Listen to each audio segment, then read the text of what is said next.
अस्सलाम वालेकुम दोस्तों, धमाके तकरार ड्रामे जी धमाकेदार नेक्स्ट एपिसोड जी कहानी ॿुधाईं था हलूं जेका किस्त हाणे अचण वारी आहे नए हफ़्ते में। इन में दोस्तों छा वाकई हाणे जेको आहे पप्पू खे वञी बख़्त मारींदो ऐं सिजावल ख़ान जी उतां अॻिते मारींदो? छा इहो मुमकिन आहे या वरी बख़्त उते पकड़ियो वेंदो, या वरी बख़्त ऐं सिजावल ख़ान जी दुश्मनी शुरू थी वेंदी, या वरी सिजावल ख़ान जेको आहे मीर ऐं भावल जो ठाह कराइण में कामयाबु थी वेंदो?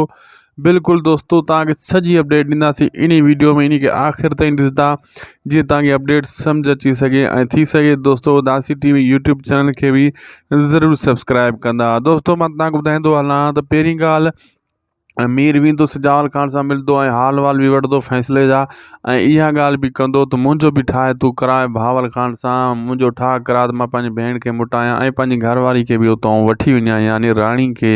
ऐं सिजावल ख़ान बिल्कुलु चवंदो हाज़िर, मां इहो कमु ज़रूरु करे ॾींदुमि ऐं इहा कोशिशि बि कंदुमि। भावल आहे उठ मञंदो कोन आहे कंहिंजी ॻाल्हि, पोइ बि मां पूरो ज़ोर लॻाए तव्हां ॿिन्ही जो ठाह कराइण जी कोशिशि कंदुमि। ऐं इहो बख़्तु शैतान आहे ऐं भावल सिजावल इहो बि ॿुधाईंदो त इहो बख़्तु सॼो कमु इहो करे वेठो आहे, इन जी त मीर खे बि ख़बर आहे।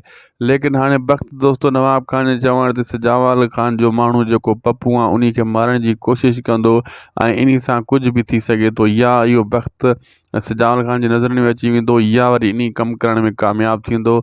अचण वारी किस्त में दोस्तों घणो कुझु थियण वारो आहे ऐं तव्हांखे ॿुधाईंदासीं बक़ाया अपडेट ॿी वीडियो में। दोस्तों इन वीडियो खे जब तव्हां हेसि ताईं ॾिठो आहे त महिरबानी करे उदासी टीवी यूट्यूब चैनल खे हाणे ई सब्सक्राइब करे छॾियो जीअं तव्हां खां का अपडेट मिस न थिए। मिलंदासीं नेक्स्ट वीडियो में। ख़ुदा हाफ़िज़।